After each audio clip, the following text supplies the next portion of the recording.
মন আজ বড় ভারাক্রান্ত। পশ্চিমবঙ্গে 2016 সালে এসএসসি দেওয়া যোগ্য অযোগ্য মিলিয়ে প্রায় 26,000 ছেলেমেয়ের চাকরি নেই। আমার পরিচিত বন্ধু কিছু আছে এবং আমি নিজে পড়ানো, আমার কাছে পড়া প্রচুর স্টুডেন্ট আছে যাদের আমি যোগ্য বলে চিনি এবং জানি, তাদেরও আজ চাকরি নেই। কঠিন পরিস্থিতির মধ্যে দিয়ে আমরা যাচ্ছি। তবু আমি বলবো যে এই মুহূর্তে যোগ্যরা পরিস্থিতির শিকার। পরিস্থিতিটাকে মানিয়ে নেওয়া বড় কঠিন, কিন্তু তবুও আমরা মনের বল হারাবো না। এই বলে আমি আমাদের প্রিপারেশন শুরু করতে যাচ্ছি। দেখো, ফ্রেশার্সরাও পরীক্ষা দিতে পারবে বলেই আমি জানি, কারণ পরীক্ষা হবে অথচ ফ্রেশার্সরা বাদ থাকবে, এটা হতে পারে না। তাই ফ্রেশার্স এবং যারা যোগ্য চাকরি হারিয়েছে প্রত্যেককে সমানভাবে লড়াইটা করতে হবে। সিট আশা করছি 16 সালের থেকে অনেক বেশি থাকবে, প্রচুর রিটায়ারমেন্ট সেগুলোকেও ঢোকাবে। রিসেন্ট হিস্ট্রিতে এই কামিং ফিউচারে হয়তো এসএসসি হতোই না, সরকার ভুলেই গিয়েছিল, কিন্তু হঠাৎ করে ফ্রেশার্সদের জন্য একটা অপরচুনিটি আমি বলবো, আর যোগ্য চাকরিহারাদের নিজের জায়গাতে ফিরে যাওয়ার একটা সুযোগ অবশ্যই আসতে চলেছে। তাই আমরা প্রিপারেশন শুরু করব এবং মনে রাখবে একটা দিন, একটা মিনিট কিন্তু এখন খুব গুরুত্বপূর্ণ। কারণ আগে বিজ্ঞাপন বেরোলে মোটামুটি 7 থেকে 8 মাস 9 মাস ধরে নেওয়া হতো যে পরীক্ষার টাইম পাওয়া যেত, কিন্তু যদিও এখন 3 মাস সরকার বেঁধে দিয়েছে সুপ্রিম কোর্ট, কিন্তু 3 মাস না হলেও আশা করছি 5 থেকে 6 মাসের বেশি তোমরা পাবে না। তাই ক্লাস 11 আর 12-এর যা সিলেবাস এবং সিলেবাস যে ইনট্যাক্ট থাকবে এ ব্যাপারে তোমরা নিশ্চিত থাকো। সিলেবাসের কোনো পরিবর্তন হবে বলে আমি মনে করি না। আর এমসিকিউ এ পরীক্ষা হবে, ওএমআর এ হবে যেরকমভাবে হয়েছিল। এবার আমাদের সিলেবাসটাই বিশাল বড়, ভাস্ট। নর্মালি আমি পড়াই 8 থেকে 9 মাস সময় নিয়ে, তার মধ্যে মক টেস্ট থাকে, অফলাইন ক্লাসের কথা বলছি। আমি পিএসসি পড়ানো শুরু করেছি, সেখানে সিলেবাস কিছুটা ম্যাচ করবে এই ওয়েস্ট বেঙ্গল স্কুল সার্ভিস কমিশনের সিলেবাসের সাথে। এবার 8 থেকে 9 মাস আমার চ্যানেলটা তোমরা অবশ্যই সাবস্ক্রাইব করে রাখো, প্রচুর উপকার পাবে, সেটা হাতে নাতে ফল পাবে, দেখে নিও। আমি মিসগাইড কাউকে করি না। একটা কথা বলি, তোমরা হয়তো টিউশন খুঁজে বেড়াচ্ছ যে কোথায় কোন স্যার পড়াচ্ছেন, কি করছেন। আমি বলবো যেখানে যাবে, যেখানে টেক্সট পড়াবে ভালো সেখানে যাবে। যেখানে জাস্ট কটা এমসিকিউ দেবে, মক টেস্ট নেবে, সেখানে যাওয়ার খুব একটা লাভ হবে বলে আমি মনে করি না। কারণ আগের বারের পরীক্ষাটা তো আমি দেখেছিলাম, ভয়ঙ্কর রকম টেক্সচুয়াল খুঁটিয়ে প্রশ্ন এসছিল। এবছরও তার অন্যথা হবে না, এবারও। So be very careful tuition বা কোচিং যাওয়ার ব্যাপারে। এবার আমি সরাসরি সিলেবাসে চলে আসছি। সিলেবাসটা ডিটেলে বলবো, কোন কোন জায়গাগুলো তোমরা বাড়িতে পড়া শুরু করে দেবে, আজ থেকেই করবে বা কাল সকাল থেকে অবশ্যই করবে, কারণ সময় থাকবে না এবং বিনা যুদ্ধে সূচাগ্র মেদিনী তোমাকে কেউ ছেড়ে দেবে না। এবং যাদের চাকরি গেছে যোগ্যদের আমি বলবো ফ্রেশার্সদের সাথে লড়াইটা করতে হবে কাঁধে কাঁধ মিলিয়ে, এবং তোমরা পারবে। আর ফ্রেশার্সদেরও অভিনন্দন, সবাই আমার কাছে সমান স্টুডেন্ট। যারাই এই পরীক্ষা দেবে, আমার ভিডিও দেখবে, ক্লাস করবে, সবাই আমার কাছে সমান। সবার চাকরির একটা প্রয়োজন। সো টাফ কম্পিটিশন, এবং we will overcome through hour Perseverance. We hope for the best, যে পরীক্ষা একটা হবে এবং এবার অন্তত ফেয়ার হবে। আমি ক্লাস 11-12-এর সাজেশন সিলেবাস নিয়ে এসেছি, চলে যাচ্ছি আমি সিলেবাসে, এবং এই ইম্পর্ট্যান্ট বুকস কিছু আমি বলবো, রেকমেন্ডেড বুকস। তোমরা শেষ পর্যন্ত শুনবে, অবশ্যই শুনবে, আমি জানি না শুনলে তোমাদের লস। আমি বই কিছু বলে দেবো এবং একটা বইয়ের কী কী বই পড়তে হবে তার একটা সেপারেট ভিডিও আমি আনবো। এবং কিছু সিলেবাসের পড়িয়েও আমি ফেলেছি, ভিডিও আছে, তোমরা সেগুলো দেখবে। আমি টেলিগ্রাম চ্যানেল খুলতে যাচ্ছি খুব তাড়াতাড়ি, সেখানে মক টেস্ট নেব, অফলাইন ক্লাস তো রয়েইছে। যা সমস্যা হবে আমাকে বলবে, এই দাদা পাশে আছে। অনেকজন পড়ে আমার কাছে এসএসসি পেয়েছে, পিএসসি পেয়েছে। সো যাই হোক, সেই ইতিহাসে আর যাচ্ছি না, কারণ বহু বছর পরীক্ষা হয়ও নি, এটাও একটা ব্যাপার। ওকে, আসা যাক সিলেবাসে। দেখো, একটু ফুল স্ক্রিন করে নিই। সরি, ড্রয়িংয়ের পেন্সিলটা নিয়ে নিই।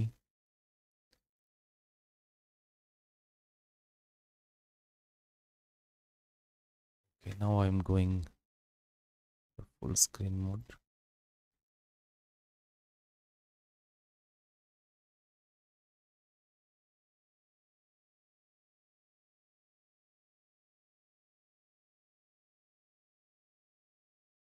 Okay. So this is going to be the syllabus of class 11 and 12. Class 11-12 পড়ার জন্য, এবং 2016 সালে এই সিলেবাস ছিল, এবং তার আগে থেকেও সিলেবাস এটাই ছিল। এবং আমি আশা করছি যে সিলেবাস কিন্তু আর এই কম সময়ের মধ্যে চেঞ্জ করে এসএসসি সবাইকে বিপদে ফেলবে না। So we can hope so. 2025-এ এই পরীক্ষা হতে যাচ্ছে, English PG, code 11। Okay, poetry, প্রথমেই আমরা পোয়েট্রি যেটা জানবো সেটা হচ্ছে লাভিং ইন ট্রুথ। ওকে, তোমরা অনার্সে অনেকেই পড়েছো।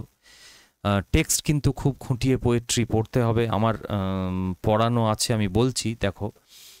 One day wrote her name upon the strand, তারপরে স্পেন্সারের এই কবিতাটা পাবো। তারপরে shall I compare thee to a summer's day, এইটা আমার চ্যানেলে পড়ানো আছে ইমিডিয়েট। এটা দিয়েই তোমরা শুরু করো তোমাদের প্রিপারেশন, আমি বলবো।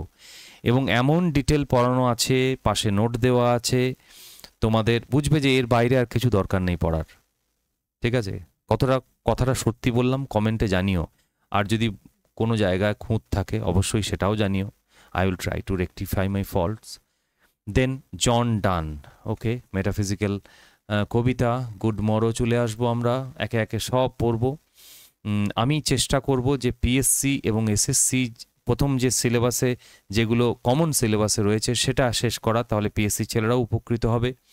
দেন comes George Herbert virtue, okay, খুব ভালো কবিতা।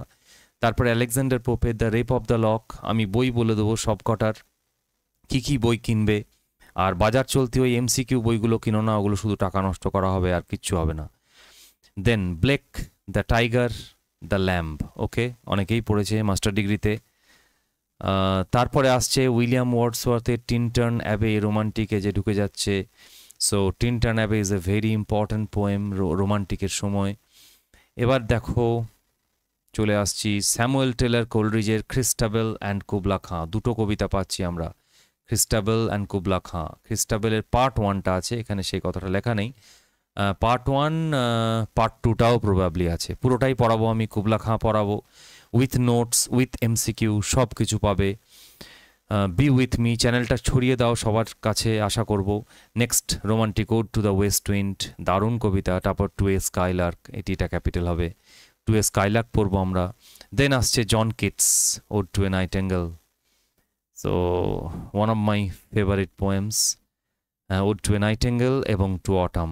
আমি নেক্সট অটামটা পড়াতে যাচ্ছি, ইউলিসিস পড়াবো এরপরে। নেক্সট এরপরেই কাল পরশু করে তোমরা ইউলিসিস পেয়ে যাবে, পরশু দিন সম্ভবত, বা বৃহস্পতিবার একটা ছুটি আছে, আমি চেষ্টা করবো ইউলিসিসটা আপলোড করে দেওয়ার উইথ নোটস। তোমরা আগে জাস্ট টেক্সট পড়ো, এখন এমসিকিউ নিয়ে চিন্তা করো না। যে ভালো টেক্সট পড়বে সেই একমাত্র পরীক্ষাটা উতরে যাবে।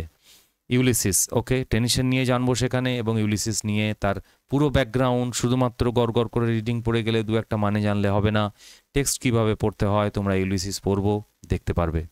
নেক্সট মাই লাস্ট ডাচেস পড়ানো হয়ে গেছে আমার, তোমরা চ্যানেলে দেখে নাও। এবং আমি যখন পড়িয়েছি মাই লাস্ট ডাচেস, আসলে আমি ক্লাস 12টাকেও এবারে ইনক্লুড করেছি, যাতে ওরাও একটু উপকৃত হয়। মাই লাস্ট ডাচেস, সেখানে আমি যখন বলবো জাস্ট পয়েন্ট করবে, নোট করবে, এবং কবিতার পাশে পাশে খাতায় লিখে নেবে। একটা খাতা করো ইমিডিয়েট, আমার ক্লাস নেওয়াগুলো সেগুলো লিখতে হবে তোমাদের। তারপরে চলে আসছি ডাব্লিউ বি ইয়েটসের the wild swans at Coole, okay, very important.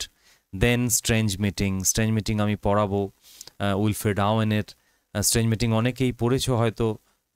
Then comes T S এলিয়টের Holloman, দারুণ কবিতা। মডার্ন যুগে আমরা চলে এলাম। হলোম্যান এখান থেকে একটু কঠিন কবিতা, তবুও বলবো প্রুফকের থেকে সহজ। হলোম্যান এমনভাবে পড়িয়ে দেবো সারা জীবন মনে থাকবে। ওকে, দেন ড্রামাতে চলে আসছি। Macbeth Shakespeare, Elizabethan age, then Goldsmith, she stoops to conquer, খুব সুন্দর, খুব মজার নাটক। তারপরে জর্জ বার্নার্ড শয়ের আর্মস অ্যান্ড দ্য ম্যান, অসাধারণ, সারা জীবন মনে রাখার মতো একটা কবিতা। আমরা অনার্সে পড়েছি, তারপর তো দীর্ঘদিন পড়াচ্ছি। আর্মস অ্যান্ড দ্য ম্যান খুব ভালো লাগবে। লাইন বাই লাইন পড়তে হবে, মনে রাখবে নাটকগুলো কিন্তু লাইন বাই লাইন আমাদের পড়তে হবেই, না হলে কোনো উপায় নেই। লাইন তুলে কোশ্চেন হবে ড্রামার থেকে, বলে দিলাম, লিখে নাও। সো ম্যাকবেথ কি বই পড়বে বলে দেবো, শি স্টুপস টু কঙ্কার বলে দেবো, আর্মস অ্যান্ড দ্য ম্যানও বলে দেবো। দেন আচ্ছা, ম্যাকবেথে আপাতত একটা বলে দিই, তারপরে তো আমি তো বইয়ের একটা আলাদা ভিডিও আনছি। ম্যাকবেথ তোমরা এসসি সেনগুপ্তর বইটা কিনবে, এসসি সেনগুপ্ত, ওকে, এবং কেমব্রিজের বইটা কিনবে। আর্ডেন শেক্সপিয়ার থাকলে চলবে, ঠিক আছে, অসুবিধা নেই। আর একে মুখার্জির বইটা বেস্ট। ওকে, একে মুখার্জি, যারা একটু বাংলা চাইছো তাদের জন্য একে মুখার্জি বেস্ট। একে মুখার্জি নেবে, এসসি সেনগুপ্ত, এই দুটো বই যথেষ্ট হয়ে যাবে।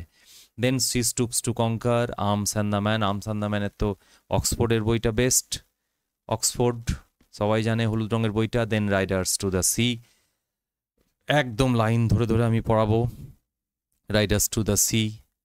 দেন নোভেলের ক্ষেত্রে pride and prejudice and David Copperfield. আমি তোমাদেরকে যেটা হোমওয়ার্ক দিচ্ছি আজকে সেটা হলো এই হোম টাস্ক তোমরা করে নাও। কাল থেকে প্রত্যেক দিন একটা যে কোনো নোভেল ধরো, হ্যাঁ লাইন বাই লাইনই পড়তে হবে, কোনো রকম এস.এন. রামজিলালের শর্ট পড়লে হবে না, কিন্তু কোনো রকম সাইনপসিস পড়লে হবে না। সময় আছে, প্রাইড অ্যান্ড প্রেজুডাইস 3 থেকে 4 দিনের মধ্যে শেষ করো।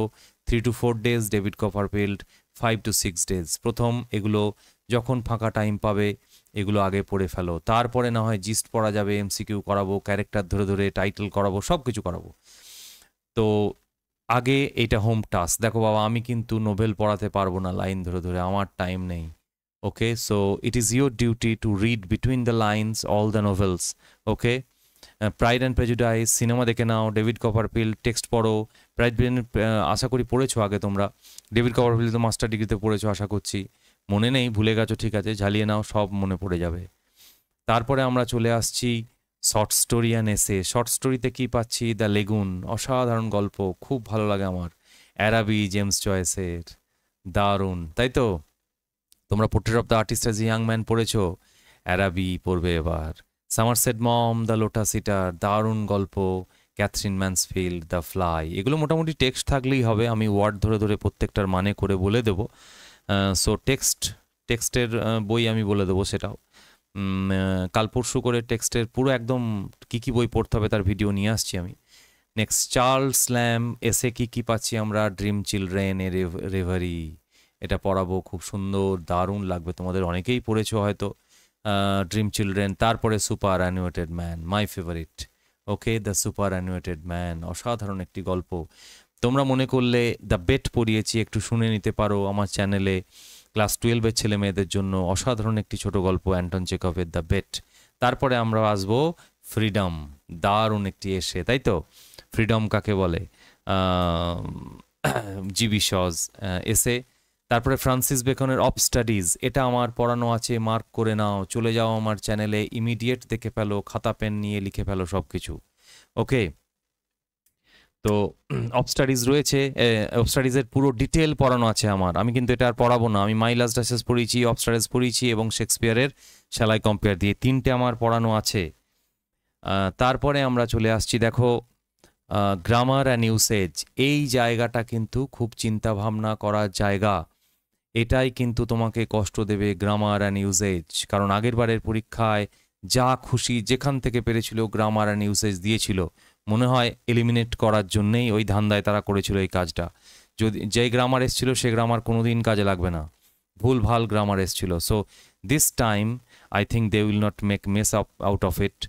কমন এরার্স আমি প্রায় 500টা করিয়ে দেবো, common errors. Okay, subject verb agreement ভালো করে শুনে নাও কান খুলে, সাবজেক্ট ভার্ব এগ্রিমেন্টের আমার চ্যানেলে করানো আছে। ওকে, এক্ষুনি চলে যাবে দেখে নেবে। সাবজেক্ট ভার্ব এগ্রিমেন্টের 3 পার্টসে ভিডিওটা করেছি আমি, একটাতে সম্ভব হয়নি, লম্বা ভিডিও, যে কটা নিয়ম আছে, এবং এই জায়গা থেকে 2টো কোশ্চেন তো আসবেই, গ্যারান্টেড একদম। সাবজেক্ট ভার্ব এগ্রিমেন্ট থেকে 3 পার্টস করে আমার 3টে ভিডিও দেয়া আছে। 27 গোল্ডেন রুলস দেখে নিও। টেন্সের ভিডিও আমি আনছি, অ্যাক্টিভ অ্যান্ড প্যাসিভ ভয়েস এটা আমাকে করতে হবে, ছেলেমেয়েরা বহুদিন বলেছে। আর্টিকেলস অনেকটাই জানো, তোমাদের অসুবিধা হবে না। আর্টিকেলস থেকে সচরাচর প্রশ্ন আসবে বলে আমার মনে হয় না, খুবই খেলো জায়গা এটা, তবুও আমি ব্যতিক্রমগুলো বলে দেবো। দেন প্রিপোজিশন, ইংরেজিতে সব থেকে কঠিন জায়গা মনে হয় আমার প্রিপোজিশন, প্রচুর মুখস্থ করতে হবে। সো অবশ্যই একটা দ্য ওয়ান অ্যান্ড অনলি পিকে দে সরকার, তোমরা এই বইটা যদি না থাকে কিনে ফেলো, পিকে দে সরকার করে ফেলো, এইখান থেকে ধরে ধরে আসবে কোশ্চেন, পিকে দে সরকার। ওকে, তাছাড়া আরও অনেক বই আছে, সেগুলো কিনতে হবে না, আমি সেখান থেকে মক টেস্টে রাখবো। অ্যাডভার্বস, অ্যাডজেক্টিভস জানতে হবে, sentence forms, then simple, compound, complex, relative clause, ক্লজের চ্যাপ্টারটা ভালো করে পড়তে হবে। তোমরা পিসি দাস বইটা রাখবে অবশ্যই, আছে হয়তো অনেকের কাছেই, খুব ভালো বই। জয়নিং অ্যান্ড স্প্লিটিং সেন্টেন্স, তারপরে ন্যারেশন, এটা বেশ একটু কঠিন জায়গা, জানতে হবে, শিখতে হবে। এটা আমি একটা ক্লাসে করাবো, 1 ঘন্টার ক্লাসে ন্যারেশন করাবো। তারপরে চলে আসছি আমরা ডিরেক্ট অ্যান্ড ইনডিরেক্ট ন্যারেশন হলো, তারপরে composition, a single paragraph of about 50 to 60 words two be written on a given topic. এইটা এমসিকিউ এর ক্ষেত্রে রাখবে কিনা আমি বলতে পারছি না, তবে এটা প্র্যাকটিস অল্প স্বল্প করলেই হবে, যারা একটু একটু লিখতে পারে এটা পারবে। দেন রিটোরিক অ্যান্ড প্রোজোডি, এর আমি একটা বিশেষ বই বলে দেবো, সেখান থেকে ধরে ধরে কোশ্চেন আসে দেখিয়ে দেবো আমি। 3টে বই বাজারে পাওয়া যায়, আমি সেটাও বলে দেবো নাম, এবং তার মধ্যে একটা যেটা দরকার একদম 5 স্টার রেটেড বুক, সেই বইটার নাম আমি বলে দেবো, সেটা থেকেও করে যাবে, ব্যাস যথেষ্ট। রিটোরিক, প্রোজোডিটা আমি করাবো, রিটোরিকের ক্লাস আমি জাস্ট মার্কিং করে দেবো ওই বই থেকে, তোমরা করে নেবে। সো আর কিছু বলার নেই, ভিডিও লম্বা করে কোনো লাভ নেই। তোমরা সাবস্ক্রাইব করো, লাইক করো, কমেন্ট করো, কোনো রকম অসুবিধা হলে আমাকে বলো। আর আমি তো রয়েছি, ক্লাস শুরু করতে যাচ্ছি এই সপ্তাহ থেকেই। সো পড়াশোনা করো, এর বিকল্প কিছু নেই আমাদেরকে, উই শ্যাল ওভারকাম। তাই তো আমি যোগ্য চাকরিহারাদের কথা বললাম, আর ফ্রেশার্সরা আমি আছি তোমাদের সাথে, এবি স্যার, তোমাদের যা সমস্যা আমাকে বলবে, চাকরিটা কিন্তু পেতেই হবে এবার।